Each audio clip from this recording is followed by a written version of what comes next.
Cobra Kai season 4, and also the book Above the Fold is coming out around the same time too. So they're actually going to be competing with each other. Oh, sorry. No worries. Welcome to Nerd Social. This is I'm Nathan. And I'm Colin. Sorry, you caught us in the middle of a conversation about Cobra Kai. But tonight we're actually going to talk about What If, episode 8 and Titans episode 10. So as always, we are going to give our spoiler-free thoughts about the episodes and then jump into spoiler talk. So the What If episode, the spoiler-free summary that was given for the episode, which is called What If Ultron 1, is Natasha, Romanoff, and Clint Barton seek to destroy killer robot Ultron after a cataclysmic event. So, Colin, what do you think of this episode of What If, episode 8?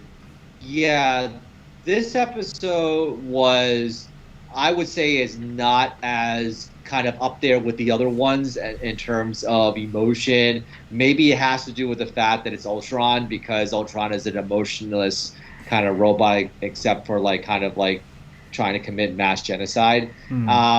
I just feel as though overall it was okay. It wasn't a great episode, like I said, comparatively speaking to the ones that we've seen the last few weeks. But you do get a little bit of interesting interactions throughout the episode that is going to lead to a culmination of something. So, like you said, Nathan, in the previous live streams that we talked about with Titans, this seemed as though it was a bridge episode. This was kind of okay, you're setting yourself up to something at the very end. So that's why, for me, this wasn't as, say, compelling or interesting as the other ones. Though they do bring back some themes that not just from Age of Ultron, but also from a couple of other MCU movies as well. So that was pretty good. But again, overall, because it was a bridge episode, I just believe that overall the story, you're kind of still left hanging. You're still kind of wondering what's gonna happen with these certain characters, and just overall not as kind of an emotional high as, say, previous episodes. Yeah. So I don't know. I think maybe my mileage with this episode was a bit better than yours. Mm-hmm. I will agree with you that it was a bridge episode. It's incomplete because we're going to get the finale next week, but I think I liked it a little better than you did, just because I like I generally like the bleakness of the bleak episodes. So I think I've said before, the Doctor Strange episode is probably my favorite episode, and this is pretty bleak because, like you said, there was a motionless robot wreaking havoc, and we can talk about the specifics of how he wreaked havoc, but it was pretty bleak, and we didn't really get an ending. We didn't get an ending, and we got somewhat of a continuation. So, like you said, it was a bridge episode, but I liked it. I liked it for the things that they decided to show in the bleakness of the situation. And it's too difficult for me to delve into that or talk. I kind of have to talk around the specifics because, like I said, this is spoiler free talk. But I appreciated their willingness to go in some pretty dark areas. I mean, and this is after being super dark in the with the Doctor Strange episode. I still think the Doctor Strange episode is my favorite, but this is probably for me, if not top 3, at least top 4 of the 8 that we've had so far. So I definitely had, I think, a little bit of a better experience with this than you did. So I definitely, I mean, you can't really watch this episode without seeing the next episode. I think it's like a to be continued. So that's also correct. that also sort of dings it, whereas all the other episodes were somewhat self-contained, right? So that's why it can't be at the top of my list. Whereas the Doctor Strange episode, where it could possibly tie into other things later on, it was a self-contained story with a like a bleak ending. But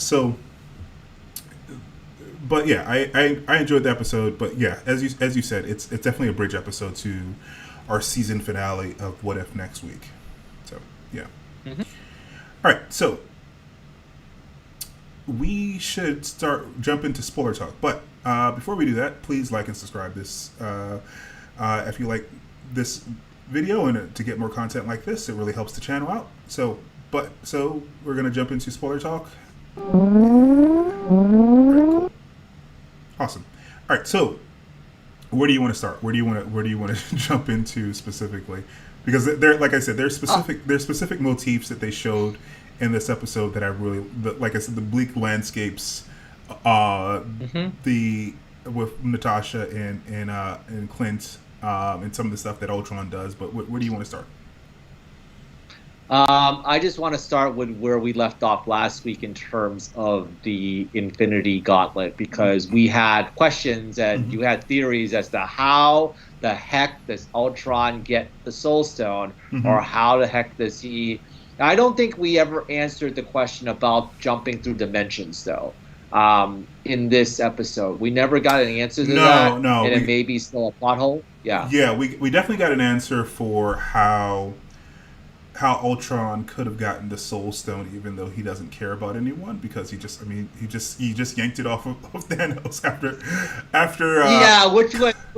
It's funny because I want to start there because I saw a meme that was out there. I think it's in I saw a meme that was out there online, and basically it said that they basically showed that scene where he did the Mind Stone. He kind of sliced Thanos in half, and then what happened was that they had a scene from Deadpool 2, like he said, that's lazy writing. And yeah, it was lazy. I mean, come on, you kind of took a shortcut there. You're just kind of like, I don't think it's lazy writing. I don't think they've done. I don't think they've done lazy writing this entire season. No, I feel like that's a I don't know, for whoever posted that meme, that's a sort of a lazy comment. Like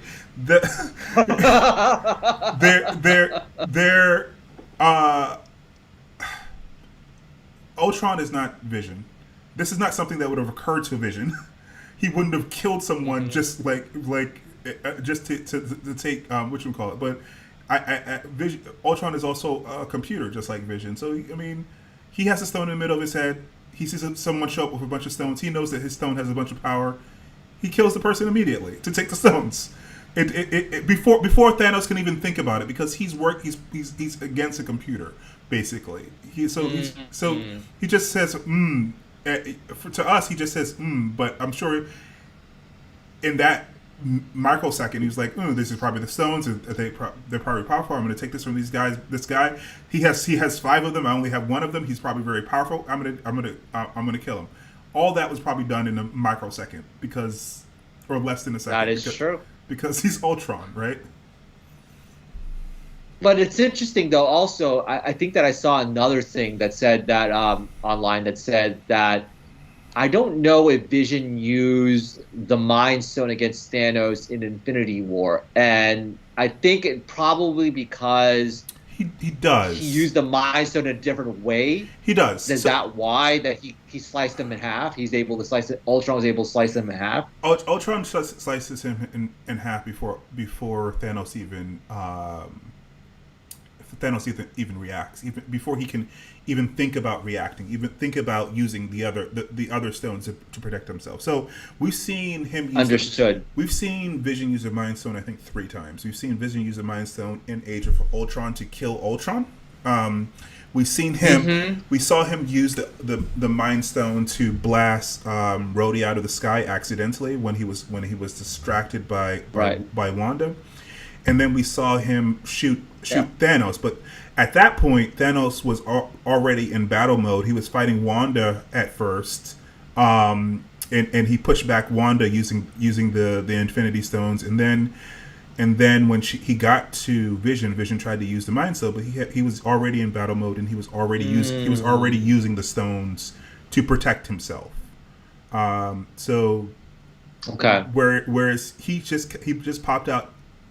He just popped out of the portal, and before he could actually assess the situation on the other side of the portal, Ultron had assessed the situation and decided that he wanted those stones and cut him in half.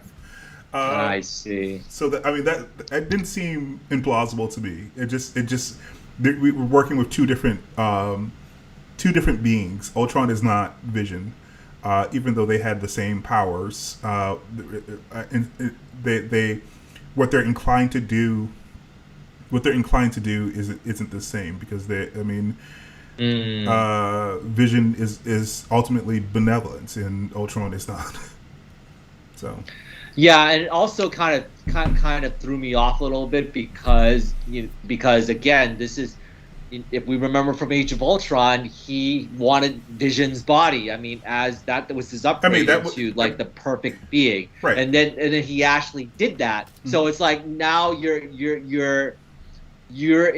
you watch the movies, you're like, that's actually Vision, but no, it's not Vision. It's actually the top form, the ultimate form of Ultron, from Age of Ultron, and that was actually what he was evolving to. That was what he was supposed to look like. Short circuited. Right. Exactly. So it was short circuited for the fact by Tony Stark and by Bruce Banner when they put Jarvis into the body. So that's what made Vision actually. So it's very fascinating that you're so used to the fact, and also because you watch WandaVision, you're so used to the fact of seeing Vision like that. But then when you see that's actually Ultron, it's kind of like it throws your entire whole brain out of whack.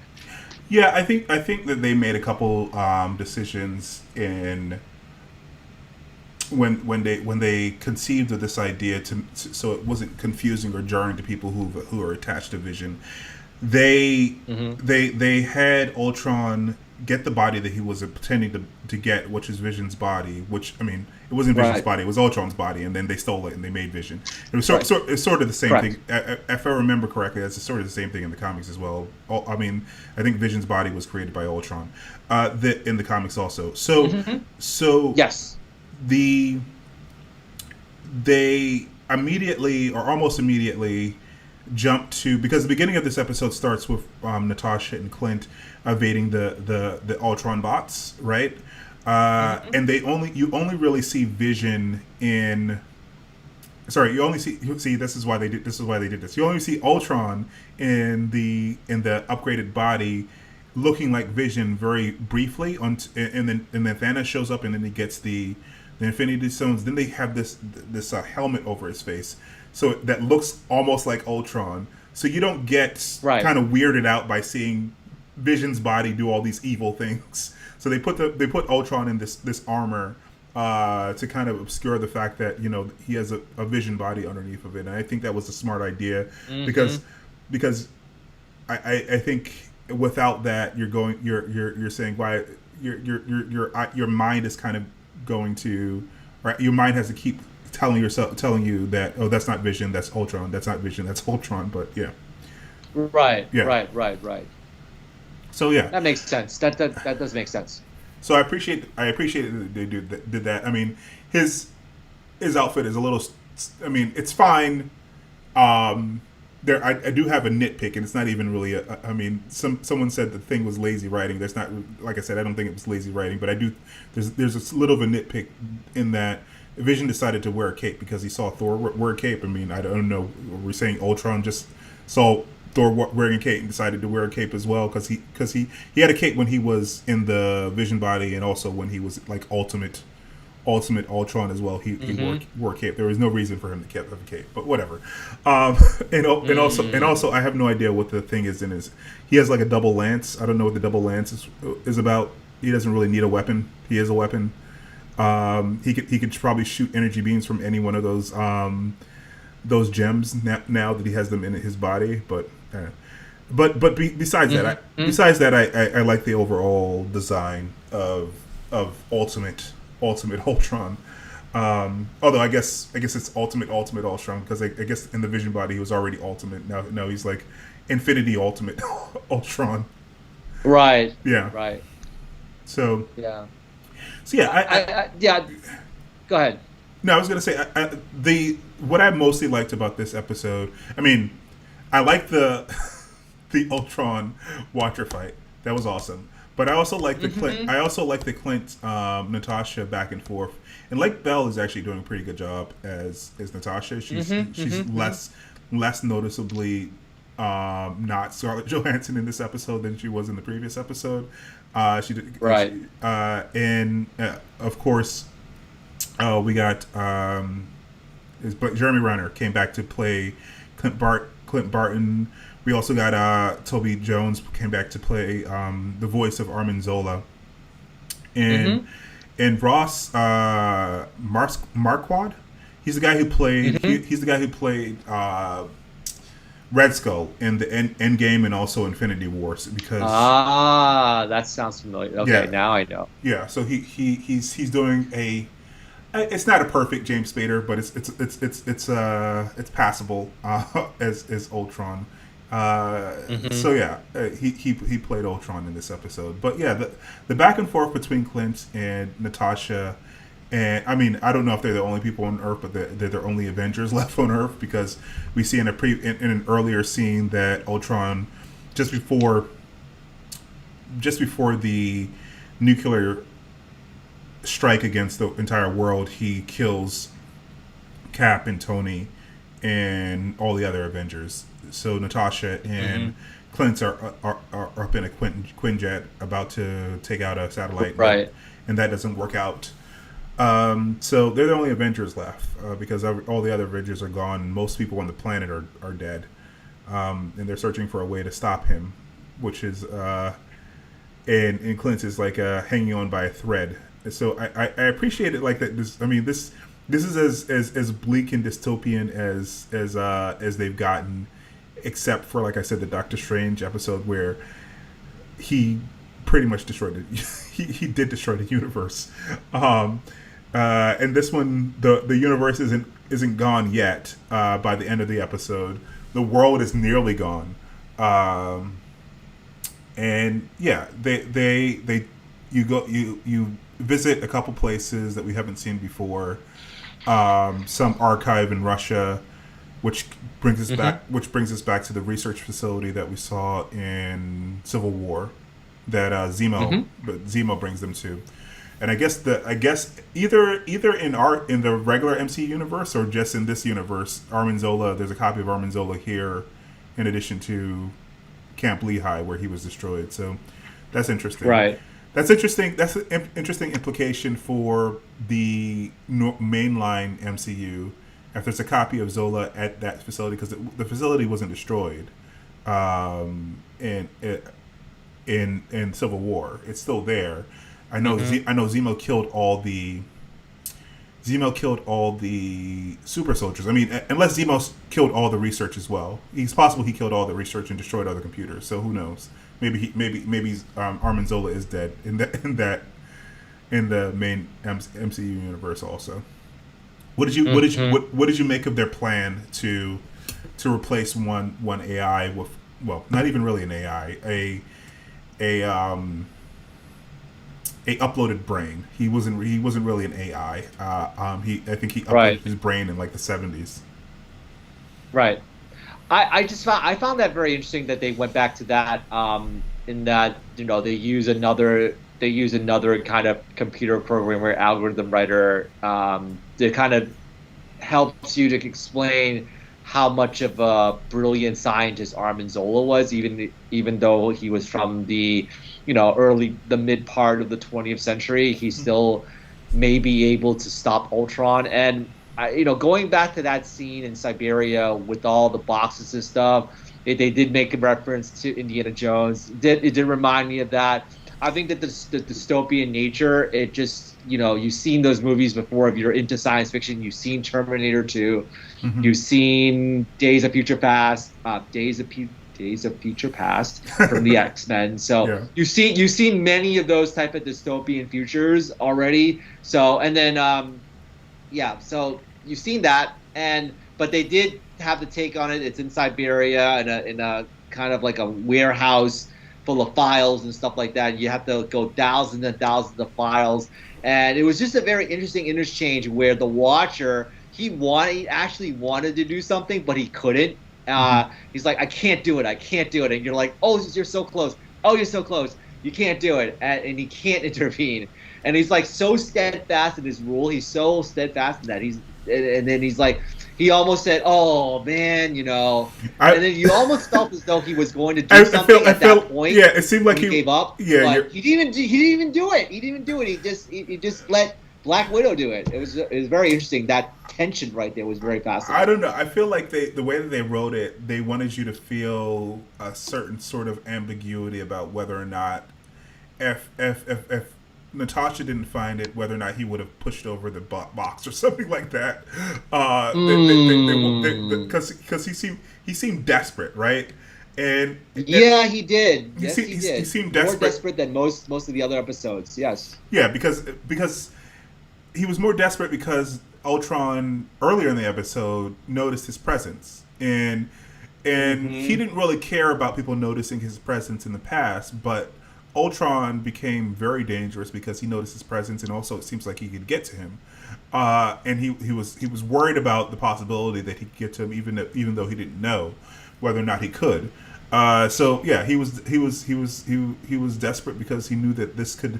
He's okay with watching universes die and start because he took an oath not to intervene. But the multiverse, all of existence across the multiverse, is a completely different animal. So he seemed very, very desperate not to have them solve the problem before Ultron cross over into the Nexus point where he is, where he could access all the other multiverses. But yeah, if he had actually intervened earlier, even though he took this oath not to intervene, he could have probably prevented Ultron from causing the havoc that he did. I think he was a little bit too a little bit too wedded to that oath. I don't know when he took that oath whether or not they foresaw a situation where all universes could be destroyed, but that's the situation that they're in now, because he once silenced Ultron in all universes, and he's like methodical about it as well, because he has the Infinity Stone. He has the Infinity Stones. He doesn't have to travel to all these planets to kill everyone. He could just think about it and do it, which is seems like very inefficient for a machine to actually travel to the planets and destroy them instead of actually blipping these things out of existence. Because he could, I guess, with a thought, if he wanted to, instead of traveling through space, create portals where he just drops Ultron drones at every planet in the universe. If he wanted to individually destroy all of them, I don't know. I feel like he could have been more efficient. If I had a gripe about him as a robot and about the way that they wrote him, but it was more interesting visually to see him destroy planets one by one, which is probably why they made the decision that they did to have him destroy the planets one by one. Yeah, it's interesting. Going back to that, did he attain the Infinity Gauntlet, then he started destroying planets? Was that the story, or was it okay? So getting the Infinity Gems gave him the awareness of planets outside of Earth. I mean, I'm sure he had some sense that there were planets outside of Earth because Thor had been to planet Earth, but he was like the only alien that he was aware of. Although if he got access to all the databases, he probably would have also been aware of Captain Marvel, because that information should have been in SHIELD databases, right? So he would have known maybe about he would have known about Captain Marvel. He would have known about the Skrull, and he would have known about Thor. But the Infinity Stones would have given him knowledge. Apparently, gave him knowledge about all the sentient life in the universe. And then that's when he started to destroy planets. He went to Asgard first, and then he went to Sakaar.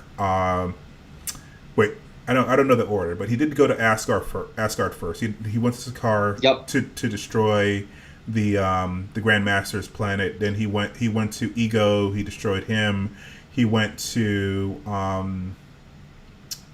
where is the Nova Core? I forget what the planet there. Xandar. He destroyed Xandar, and that's where he was confronted by Captain Marvel, which and seems like she got very close to destroying him, but like by taking him to the core of the planet, but he just destroyed the planet. So and with her in it. So yeah, it's interesting. I would have expected. I was nice to see all those planets, but we haven't been to Kree in a while. It would have been nice to see her in Kree, but I guess she's an enemy of the Kree Empire now, right? She's not. She wouldn't necessarily be hanging out on Kree. So yeah, right. The other thing that was interesting was that I wonder if it's because the efficiency part, what you're talking about, I wonder if it's because the brain, because it was built by Tony Stark at the beginning, like it's his like intelligence in some ways, and it was embodiment of that because of that he was less efficient. He's still kind of human in some ways, or he might or he just might lack imagination. I mean, like the decision to use the Infinity Stones all together to do that thing was sort of an imaginative leap that Thanos had, right?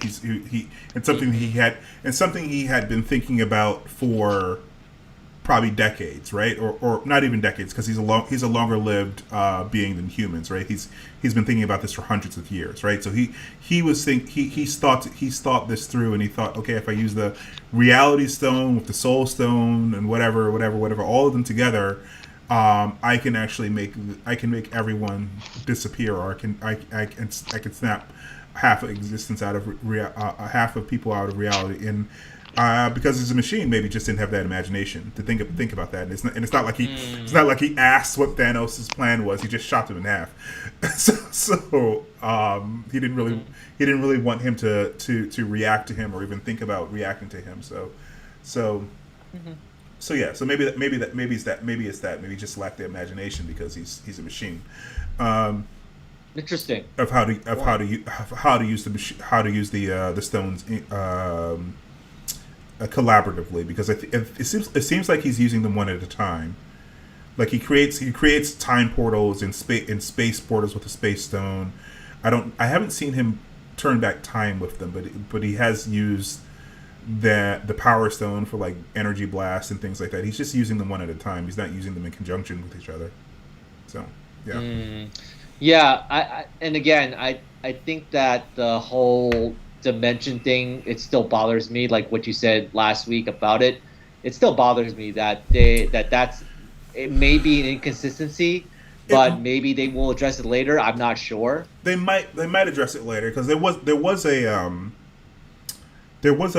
line that the Watcher said before they started to brawl, when he broke into the Nexus point where the Watcher is watching everything. He said this shouldn't be possible, and I think maybe he was talking about the fact that he has an Infinity Stones, he shouldn't be able to break into where he is. I see. Because you got to imagine, in these infinite universes, Thanos gets the Infinity Stones probably in a lot of these universes, right?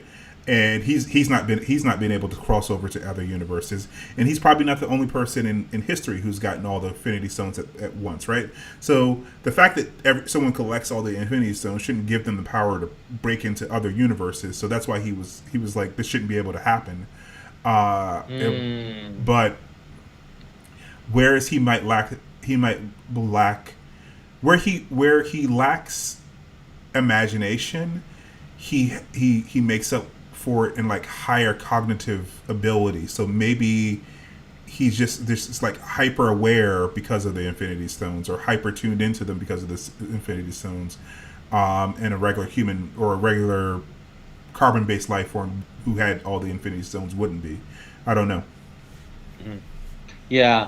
And I think that the other thing is interesting to me in terms of the questions from this episode is just how many other universes that are out there that can break through into that multiverse where the Watcher is located. I'm just guessing that this has to be more than one, just I don't know if they're going to show all of that type of scenario, but of course, you have to pick and choose the scenarios. But I just wonder, was this the very first time that it broke through, in all of existence? That's what I'm saying, though, right? But that's why the Watcher seemed shocked, because that Ultron can't be the first person to have had all the Infinity Stones. So just having the Infinity Stones doesn't give you an all access pass to the multiverse. So I think this is the first time this happened to him. This was a novel. This was a novel occurrence that he was unprepared for. I will say that there was a little bit of an inconsistency at the end of last episode and this episode, because the way that the episode was ending, he seemed surprised that Ultron was showing up. He was like, I spoke too soon. Unless that was an earlier version of him in the past, looking at Thor, and that's why he hadn't saw Ultron yet. But it doesn't seem like, it seems like he operates outside of time. Like where he is, he doesn't like, time doesn't really exist for him. He's seen all that has happened. He said in this episode he saw all that has happened and all that can happen in every universe, right? I don't think time really exists for him. So it's weird to me that he was surprised that Ultron came through that portal, because seeing as how he doesn't, time shouldn't exist for him. He should have already have encountered this version of Ultron. There shouldn't be like there shouldn't be some past version of him who hasn't encountered this version of Ultron, because there really shouldn't be a past version of him, because like I said, he kind of moved through time, or time doesn't really exist. Time doesn't really exist for him. So that was a little confusing to me, and I guess I hope they clear that up next week, as well as how Ultron was able to break into this area where every other person in history in all the other universes who had Infinity Stones weren't able to break into this area. I hope they clear that up as well, or they explain that, or talk about that. So at the end we get you get the episode buttoned up by the Watcher basically going and begging Strange Supreme for his help, because he's the only in this series that he's the only other person who was able to hear him. Everyone else doesn't have the power to hear him. So Ultron and Strange Supreme were the only ones who could actually sense the Watcher. So maybe that's why he goes. Maybe that's why he goes to him for help. Right. Yeah. Yeah, I think that was very interesting to kind of see him again, and I think he has pretty much, like you said, very remorseful. Actually, I think that having been locked up in that universe where he's in a bubble, I think it really kind of humbled him a lot, and you can definitely see it from performance from Benedict Cumberbatch, is that he's definitely a much more reformed individual, having been in that space. But it also kind of begs the question as to whether or not he is in that Spider-Man 3 trailer, whether or not that is Strange Supreme. So it does kind of maybe or maybe not, but it's just kind of very interesting to kind of see. We saw that trailer, and then it's like you see this kind of more remorseful, more humbled Strange Supreme. So, but then there's still kind of like that type of gray area that you saw from the Spider-Man 3 trailer. So, yeah, we'll see what happens there. Very intrigued by that. Yeah. All right. We're coming up on 35 minutes talking about this. So, do you have any other, I guess, final thoughts or anything else that we wanted to talk about before we jump over to Titans? Yeah, so overall, I think it's still a pretty good episode. I think that there are definitely some themes that are a little bleak, like you said, but hopefully you get to see it next week. And at the same time, it's again a bridge episode, so it's like a to be continued. So you're gonna have to watch what happens next week to really judge, kind of like the setup to it. And, Yeah. we'll see what happens. Yeah. We also see. I mean, so this is the one episode in the entire season where I couldn't. There was impossible. I mean, I haven't pulled images for this at all. But what I have been able to do in previous weeks when editing these videos is actually pull clips from the trailer instead of pulling clips from the episode to put to edit these videos. But there were no. I don't think there were any clips in the trailer from this episode at all. Whereas there are some clips from the next episode in the trailer. So we see that because Clint sacrifices himself in this episode, we see Natasha. Natasha is going to show up in the next episode, but we also see like an ultimate Gamora. She has Thanos' blade, so maybe Thanos is in that universe, whatever universe that Gamora comes from. Thanos dies and she takes up his cause or whatever. But we see her. We see Strange Supreme next to. We see Strange Supreme in a frame with Captain Carter and in a frame talking to Party Thor. We also see Black Panther. Sorry, we see Star-Lord T'Challa, and we see Killmonger Black Panther from a few weeks back, a couple weeks back, all fighting together. So we know those people are going to show up next week, but that's all we really know. I don't know how bringing these people together can really fight Thanos. Not Thanos. Fight Ultron. Given that he has all the Infinity Stones and he's in this scenario, he's far more dangerous than Thanos ever was because Thanos is just threatening one universe and he's threatening the multiverse. So I don't know. We shall see. I didn't see Captain Marvel in there or anyone else nearly as powerful as the Watcher.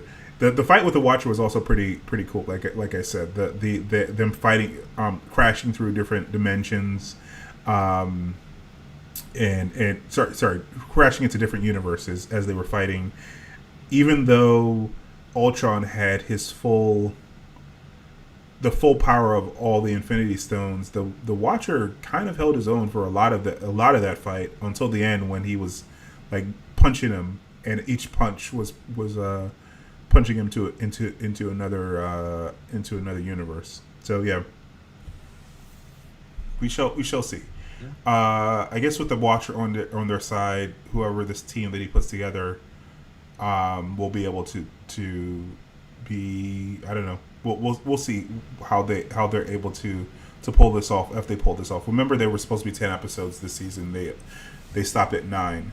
So unless the 10th episode has nothing to do with any of this, we might end with a cliffhanger, which oh gosh, which could suck. So yeah. That could suck because you never know when it's going to come back. So that's the thing, Yeah, it takes. They might come back next summer, actually. Yeah. Maybe, but it takes a long time to animate stuff. So who knows when they'll come back? And they'll have to change some things because they can't get Chadwick Boseman to voice who he's voicing in the next episode. The next episode is the last voice recording of Chadwick Boseman in existence. And then they'll have to figure out what they're going to do after that with the character. Anyway, so let's move on to Titans for the week. Titans episode 10, which is entitled episode 10, which is entitled Troubled Waters. So the HBO summary, spoiler-free summary of this is things go From bad to worse, as the Titans are falsely blamed for poisoning the city, forcing them into a perilous position as they work to regain Gotham's trust. So, what did you think of this episode? Episode 10. Yeah, I just thought that it's not as bad as saying, again, the low point of Blackfire breaking out Blackfire. I think that that's still the lowest point. It's still very uneven, and you don't get to understand what they're trying to get at, because you don't get what they're trying to get out, because there's some plot points from the previous week that gets dropped, and then this week it's like you're picking up back from 2 weeks ago's plot points. And so with that kind of unevenness and disjointed type of writing and just the presentation of it just kind of throws you off. So I just kind of spent the episode. It was still pretty good, but it was as by itself. But I just found it very disjointed, very uneven at times, and I just like, what's going on? Like, what happened? Why are we bringing back what happened 2 weeks ago? And what happened last week? And there is still some follow up to last week, but they didn't highlight that this week. So, anyways, it's just that kind of up and downness of the whole season that kind of frustrates me at times. And again, you just want to like it for what it is, but at the same time, they just make some choices that I'm just like, oh gosh, not again. Now we're going through this again, and this type of, again, disjointedness and unevenness, and it just kind of wears you down at times. Yeah, they are. So this is episode 10, and I think they're going to have 13. And like you said, this wasn't a terrible episode. It was fine, but the problem that they have with this show is they don't know how to balance all these characters. So in the show, we have Dick Grayson, we have Koriand'r, we have Rachel, we have Gar, we have Donna Troy, Jason Todd, Superboy, Blackfire, Barbara Gordon, and Crane, and Crane in this episode. It's a lot of characters to juggle. So there are a couple other characters that don't show up in this episode, like Bruce Wayne and Tim Drake, which is fine. But I think last episode was a little bit better, just because they weren't trying to juggle all these characters. Robin shows up for I mean, every person that I listed there: Dick Grayson, Starfire, Rachel, Beast Boy, Donna, Jason Todd, Crane, Barbara Gordon. All of those characters have to be served in an hour, and they don't know how to juggle characters. Like, I mean, there's been much said about, like, Joss Whedon and his terribleness, but he knows how to juggle an ensemble cast. He did it well in Buffy. He did it well in the Avengers movie. Another person who does that very well is Tim Gunn. He did it well in the Guardians movies. He did it well in the Suicide Squad movie. It's a real skill to have that many characters and not seem scattered all over the place or focusing too much on one character or another. And this show never gets that chemistry right. And they do it fine when it's like 2 or 3 characters, like last week when it was basically just 4 characters that they had to focus on.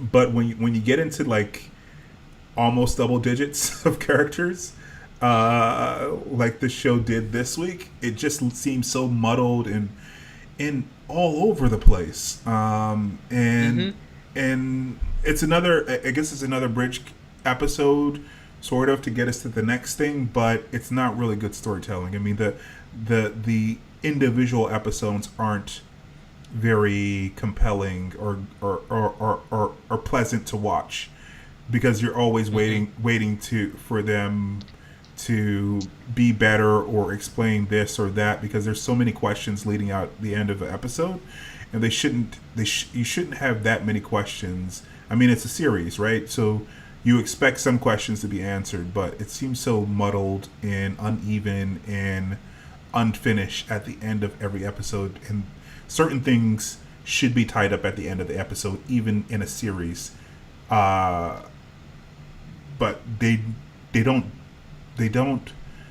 do that as often as they probably should. They did it last week, but they didn't do it this week. They didn't do it 2 weeks ago either. I don't think so. Like they're all over the place. As we said in previous weeks, this show should be better than it is. Unfortunately, it is not. It has some high points, but it you could probably skip this week is my recommendation and just come in next week.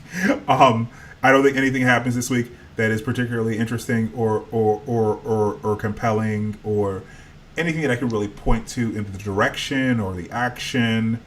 I mean, unless you can think. I mean, and we're still in the non-spoiler part, but I can't think of anything that was super interesting that you can get with the recap at the beginning of the next episode. In this episode. So yeah, it's for me. You should skip it. I don't know what your recommendation is. You should skip it and yeah. I think it is definitely an episode where you can if you missed a week, you're like, okay, I missed a week of Titans. Okay, what happened last week? And you wouldn't even and it's in some ways I'm like in my brain right now trying to think about what really happened in this episode. I really couldn't think about it because it's all kind of jumbled. It's muddled. And that's we'll talk about the specifics a little bit in the when we briefly talk about this in the spoiler section. But it's not like I had a perfect memory of it either. I have the episode summary. I have the episode summary written down because I couldn't remember it off the top of my head either. Because there's a lot of stuff happening because they have all these characters. So that they touch on all of them and don't really. There's no story.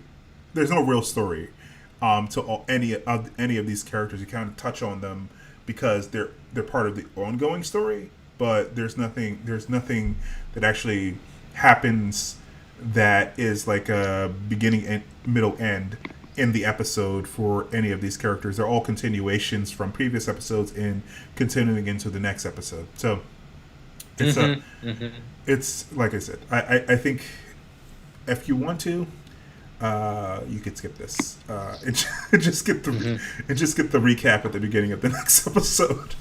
So yeah. All right, so before we jump into spoiler talk, if you like content like this, please like and subscribe.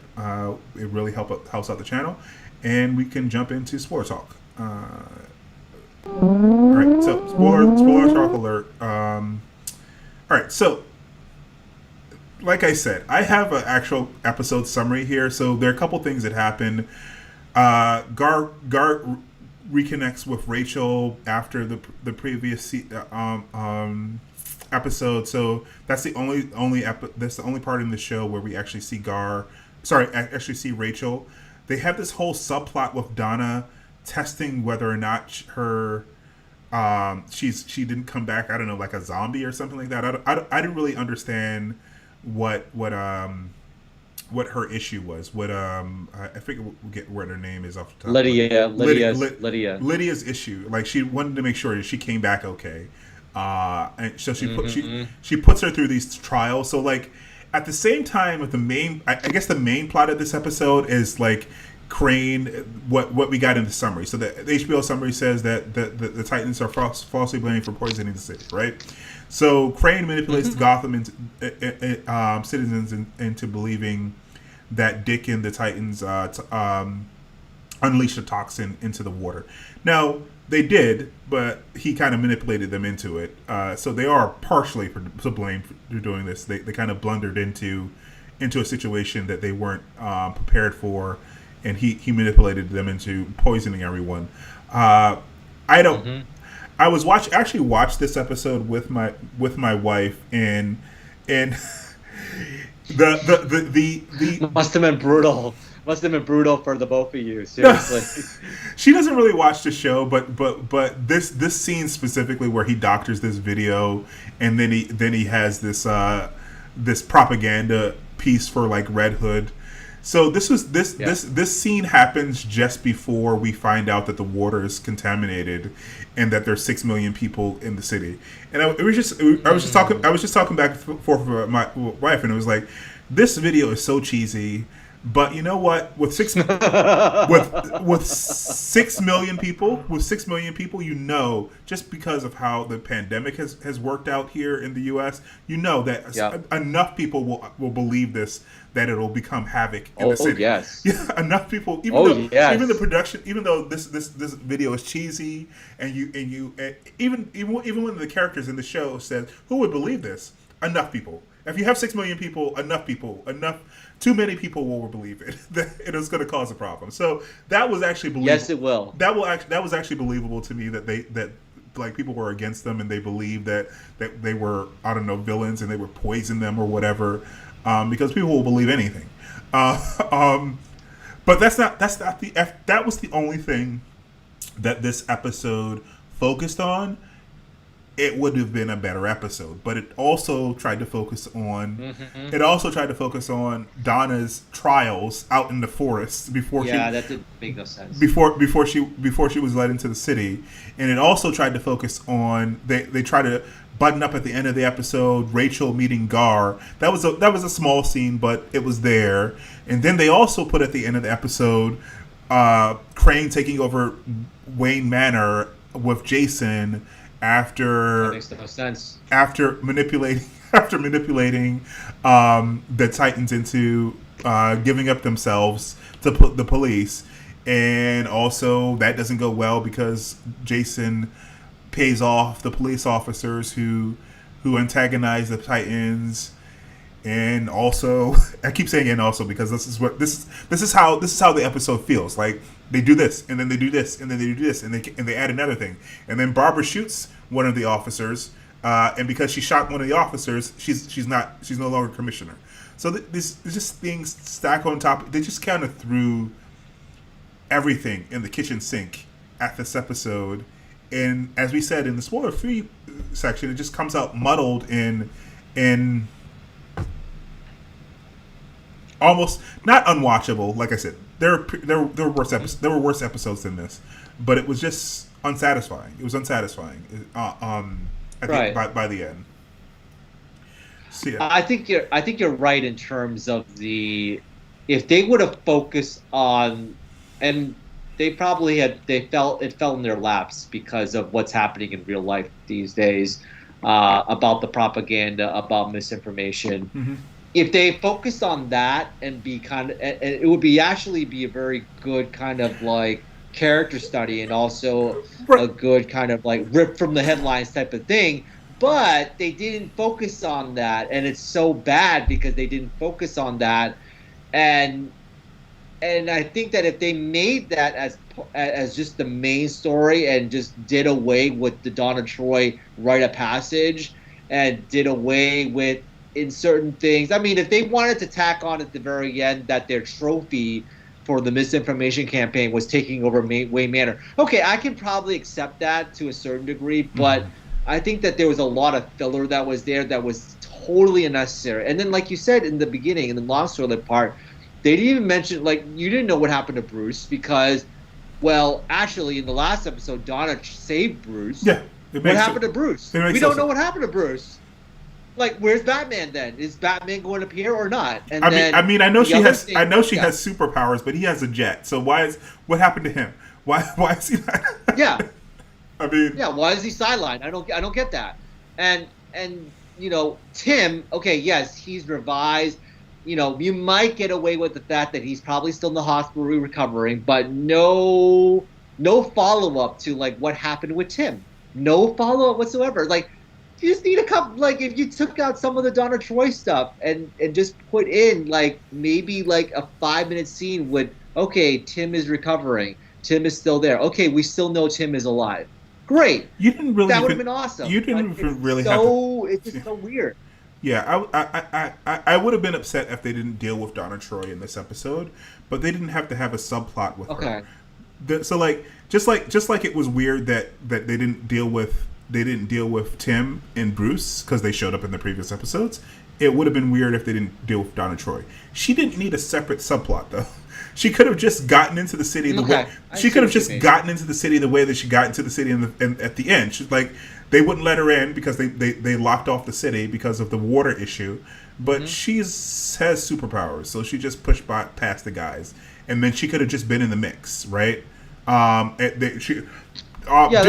Dick could have brought her up to speed, and then she could have been part of the team, and maybe she would have had a different point of view about whether or not to turn themselves in. Maybe she would have said, I just got here, I'm not turning myself in, or whatever. And there could have been a conflict there. That would have been more interesting than having her off doing something else because it was distracting. She should have been part of that conversation. She should have been part of that conversation. So I don't have a problem with her showing up. I have a problem with them like giving her a subplot that went nowhere. It was nothing, and it was just filler. That could have been. They could have used those minutes to make the main plot about them giving themselves up to regain the trust of the city. They could have fleshed that out more. They could have talked a little bit more about, like you said, misinformation, because this was shot during COVID, right? This was the writers of the show know what has been happening in this country with misinformation and stuff. They could have pulled that information. They could have pulled from real life. I mean, they don't have to be like, I don't know, like Law and Order and just like take a case from real life, like so literally. But they could have taken from real life enough that it would have been compelling and interesting to people, and and it wouldn't have been like, it wouldn't have been outside the realm of possibility, because everyone has lived through this pandemic and all the ridiculousness that we've seen, and that would have been more interesting. I don't understand what the trials were about. That it was, like I said, a nothing burger to me. The fact that she needed Lydia's approval. She thought that Lydia never liked her because she's half human. That's not interesting. It's not interesting. And it's a diversion from the main plot that they've told us was important for the entire for 10 episodes or 9 episodes, because last episode was more about the afterlife. They told us that this plot with Jason Todd and the city and it was important. So why spend time with this ridiculousness? I don't know. It was a good third of the episode. I mean, I think most of the episode focused on where it should have focused on, I guess. Even though, like I said, there was some fat that could have been trimmed from that episode, that part of that story as well. Like the Rachel thing was, I guess, fine. I guess you could leave that there.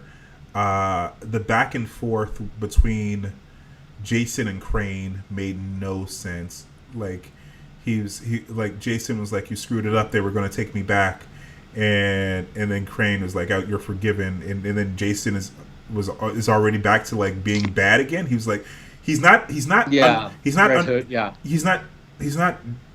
high anymore. He has no excuse for doing what I thought he was remorseful 2 episodes ago. Now he's not remorseful anymore. Yeah, that makes no sense. That made no sense to me either. Yeah. So it's so like I said, it's so disjointed. It's so weird in that why is it that it's just like so schizophrenic in terms of the storytelling? Like, just stick to one thing and then just go with it. If you're going to go with the remorse, you're going to build up that remorseful part. And I was on board with that. I was like, okay, if he's really going to be remorseful, all right. You were a little bit less on board, no. But at the same time, I was like trying to at least give it the benefit of the doubt, and maybe it will happen. But then you're reverting back to the old way of, we're bringing back Hood. It's like, wait a second. Why did you have to do that? Because I thought that was already a plot point that, past that, and that you're going into the redemption arc. So when is the redemption arc going to happen? Is it going to happen at the end of the season or not? So I don't quite understand that part of it, and I just feel as though there are just I agree with you with the Donna Troy part, is that they could have they definitely could have left the parts where she's entering into Gotham and trying to get back with the team and things, and I think that would have been that would have been fine in itself. And yeah, I just feel, and then I understand why also Barbara Gordon shot the officer, because he was corrupt and things like that. But then it ties back to the Red Hood thing. So, because of the Red Hood thing leads to more like, I wouldn't want to say bad writing, but leads to like weird type of creative choices that you have with the corrupt police officer. Then Barbara Gordon shot the corrupt police officer. Then she gets arrested, and then she has to turn herself in. So it's kind of like bad creative choices lead to more bad creative choices, lead to more bad creative choices, or creative choices that don't make sense. And that's just the whole thing for the whole episode, and that's why it's so weird at times. Yeah. I like you said, I was far more hesitant about them trying to redeem Jason, because Hank is still dead, right? And regardless of whether or not he was under the influence, he was the person who decided to be under the influence. I was hesitant about it, and when it looked like they were going to do it, I was like, there's no way that they can do a redemption arc with this character, given they have 4 more episodes left, they have 5 more episodes left, because they have so many other characters.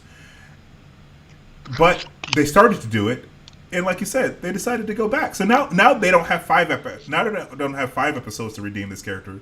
Now they have 3 episodes to redeem this character. So I definitely don't think they can redeem this character in 3 episodes. They started to redeem him 5 episodes ago, and then they went back. It was like everything that he was, all the remorse thing, that all the scenes that they shot with him, all torturing himself, mean nothing, because he's a villain again, and he's not on drugs now. So, yeah, there's no redeeming him. In my eyes, maybe there's hope. I don't know. 3 more episodes. Maybe there is. Maybe you do another quick turnaround, and then you're gonna be like, oh, what happened here? It's okay. First, now he's Red Hood. Okay, now he turned back immediately, all of a sudden, without any explanation whatsoever, and then maybe Batman will show up. They tried to tack on, when they took over Wayne Manor, they tried to tack on flashbacks of him being of Bruce and his relationship with Bruce, but that just seemed like ham-fisted. It didn't seem. It was like to try to explain why he's acting the way that he is, like he's damaged or whatever, but. Like he said, they were about to take him back. They were giving him the benefit of the doubt. They didn't have to, because he killed someone. He killed multiple people, and he actually killed someone from the team. They had a whole argument about it. They didn't want to do it, but they decided to do it. And he knew that they were coming to take him back. He knew that Crane screwed it up. He knew Crane, so he's making a assertive decision to continue on the path that he is, because he's upset with Bruce, or because Bruce is gone. Why is he still screwing his friends? There's no way to redeem this character in 3 episodes. If they want to do it over the course of season 4, sure. But if they try to redeem him by the end of this season, I'm going to make a prediction based upon the 10 episodes that I've seen so far. It's going to be bad writing if they try to redeem him. If they try to write something that the team has forgiven him by episode 13, it's just going to be bad writing, and we're not going to believe that he should be redeemed, or that normal human beings would have forgiven him given what he's done in such a short period of time. So. Right. And then the whole bit with you saw in the episode where Connor and Dick were separated, and then Gar, because of the fight with the police, he was separated. He turned into a tiger. Actually, in this episode, probably cost him a lot of money to do that. But very interesting that he actually morphed into something. Kind of reminded me a little bit of the Hulk, but it's okay. It's all right. But then you had Blackfire and Starfire going off into a church. Yet another thing that happened. And I didn't get that part. I'm like, did she steal her powers or not, or does she have powers anymore? They kind of left. I mean, I just left that with saying, did she lose everything? Or is she like a normal human being? So why would she go into the fight as a unpowered super? I think like Blackfire, she probably has as a Tamaranian, she has super strength, but she doesn't have the fire powers that she had in the past, because Blackfire took all of her powers when she was trying to heal her. She greedily took everything. And I don't know. I don't know if Blackfire. I don't know whether or not Blackfire is lying or not. Whether or not she meant to do that on purpose. But it does seem like it does seem like when she was trying to heal her and she was trying to pull away, she held her hand there like she was trying to pull it in. But I don't know if that was like a autonomic reaction or if it was an intention. Like maybe the feeling was so great, that's why she kept her hand there. And she didn't know the result was going to be that she was going to drain her. I don't know. I don't have as many issues with Blackfire as I did earlier on in the season. I just don't understand what happened there. And the only problem that I have with that scene is just it was too much. Because they added so many things in this episode, adding that in addition to all the other things just was too much. I don't mind them answering it later, but there was no reason for it to be in this episode. I mean, yeah, that's how I felt. I was like, why is this in here, and why is there another layer upon another layer of things that they're trying to add to this? Unless, like you said, they're trying to set something up in the future. But again, you're going back to the well again. It's like you're reverting back to evil Blackfire. You're trying to redeem the character here, right? You're trying to say that she's good. She's part of the team. She's part of family. You kind of established that over 2 episodes, and we talked about how we really liked the fact that Blackfire and Connor started a romantic relationship, and how Starfire did not care. But now you're saying that, she has deeper intentions or evil intentions, or Clint or Starfire just kind of blurting out, "Oh, did you do this intentionally to drain my powers all along?" It's like, did you really need that after you've already kind of established some sort of trust, and then again you're trying to say that she's betraying you after you built that up already? You kind of tear it back down again like that fast? I mean, I could understand if you're doing it later on and it's like a slow burn to a betrayal, but doesn't it seem as though it's too fast if you're talking about a story? Yeah, it's not. It's not great. It's not great writing. It's okay at best but it dips into mediocre a lot, and sometimes it's just bad. So I mean, they have high points and they have good ideas sometimes, but it's all mixed together with a lot of bad ideas and a lot of bad inclinations, and they don't know how, as I said in the spoiler-free portion, they don't know how to juggle this many characters. They keep adding characters. There has been iterations of the Titans in the comics with a smaller roster, and they should have just had a smaller roster of people. There's no reason, if you're going to have Koriand'r, there's no reason to have Blackfire in unless she's the main villain of the season. Just adding her as another thing that is going on in the season is a disservice to that actor, is a disservice to the character. because Jason Todd is the main villain. But wait, no, Jason Todd isn't the main villain. Crane is the main villain.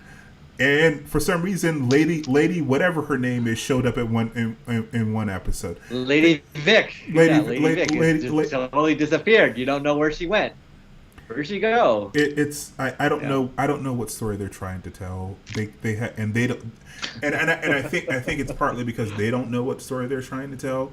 They have too many characters, and instead of writing stories, compelling character stories about these characters, they keep throwing new characters from the comics into the show. I think we're going to try to do a review of Doom Patrol soon-ish. I'm caught up on the last 4 episodes of Doom Patrol, and it's just a stark difference. Like, Doom Patrol is super weird, and it's definitely not for everyone. But they definitely they focus in on like 5 characters. There's a team of 5, like 5 characters. Every week, it's those 5 characters. People come in and people come out. They're like supporting cast, villain of the week, whatever. But they focus in on those characters, and they've been building characterizations of those characters for the last three seasons. And it's interesting every week, and they do weird stuff every week. And this show, even though and this show isn't as wild and crazy as the Doom Patrol is. It's supposed to be far more grounded, but even though this show isn't as crazy as Doom Patrol is far more focused. Even though like Doom Patrol in the previous season, they traveled to another world inside of a painting. They traveled to the afterlife. In the last episode from a couple days ago, they became zombies. Last season, they got attacked by man-eating butts. Like, all kinds of weird stuff happens in that show. But it's far more focused than this show. Even though I listed a bunch of crazy stuff just now, it's far more focused than Titans is, because they're only focusing on 5 characters, and then just like weird stuff happens to these 5 characters. But the show, they're trying to juggle too many things, too many characters, too many people. Yeah, it's kind of hit or miss in terms of the DC universe, isn't it? Because there's been critical acclaim of Doom Patrol. There's also been critical acclaim of the animated Harley Quinn series. Mm-hmm. There's some. I haven't personally seen the Harley Quinn series yet. So, but at the same time, I've heard good things about it. Mm-hmm. Whereas for Titans, it's kind of like meh in terms of like you never hear many good things about Titans, and it's just so and just like that just speaks to the studio. I think not just studio, but DC just kind of like up and down with some of their content. Same thing with the movies. It's like there's some that are pretty good, and then there's some that are panned by critics, and there's some that are pretty bad. So it's all over the place with them, and maybe that's just how it is, I guess, with DC, and we're just gonna have to live with that. Yeah, I mean they don't have a one. We talked about this in several conversations. They don't have a one guy. They don't have a Kevin Feige. They don't have, and it's not even. And we also talked about the fact that having like the great man myth or narrative is a little overblown over at Marvel as well. But mm-hmm. there's Kevin Feige, and then there's the Marvel Parliament that's underneath of him, and those executive producers that are with him, that group of people, oversee all of the Marvel stuff. So even though they are doing not more shows and more movies than DC, there's some continuity because you have a group of people who are looking at all these things, and they're probably having meetings. They're having meetings about continuity and having meetings about tone, and they're checking to make sure that things that everything is at a certain quality. Now Marvel stuff isn't doesn't necessarily hit the highs of some of the DC stuff, but it's consistently good. It doesn't go below a level, and they're making sure that things don't go below a level. Whereas the DC stuff sinks so low below a level of quality, and some of their properties, it's embarrassing sometimes what they decide to put out as entertainment. So I don't know. Anyway, we've talked about this and griped about this in the past. Any final thoughts about this episode before we wrap up for the evening? Yeah, I think I'm just going to say, if you want to skip this one, you can skip this one. If you want to watch Beast Boy turn into an animal, that's fine. That's probably the high point for me. You can fast forward to the episode. You can just fast forward to that. Yeah. But other than that, you can just kind of wait till the next episode and see what happens. See if Jason does redeem himself in 3 episodes, or they just leave it alone, or or what happens to Bruce. They probably, my prediction would be they don't even address Bruce the rest of the series, and it's like, what happened? It's like, I think they're going to bring him back. Otherwise, they wouldn't have let Donna save him in the last episode. But I don't know. They who knows? I don't. It's difficult to tell where they're going, and it's like, and it's not because they're so interesting in their storytelling. Like if you watch the Sherlock series with Benedict Cumberbatch, you don't know what's going to happen because the writing is good. You don't know what's happening because they're just confusing writers and they don't know what's happening in the Titan show. They're inconsistent writers, so I don't know. I think there's some talent there, but I don't know how they got a show without far more experience doing things that were better than this. I don't know.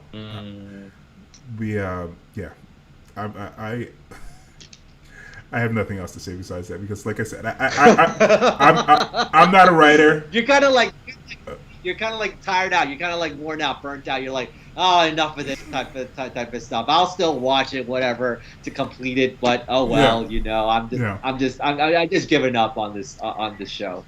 Yeah, in some ways. I don't know. Given, so we're episode 10. So and we've been talking about it for the last 10 weeks, so we're probably just going to finish out the season. I don't know that we have to, or given how uneven the season was, if it is worth talking about season 4 when season 4 rolls around. This is season 3 right now.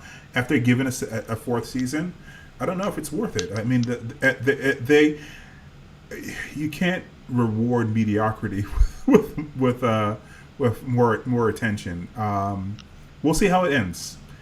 Maybe they'll end it spectacularly, and then you'll want to come back. I mean, there was enough good in season 2 to make me show up for season 3, even though it was uneven as well. But it wasn't as weird as this season and scattered. This season is best described as scattershot. This season, the last season, wasn't as scattershot as this season. So we shall see. All right, so that is what we think. But we are really interested to hear what you guys think. So please comment down below and like and subscribe for more content like this. And we will see you next week. All right, bye guys.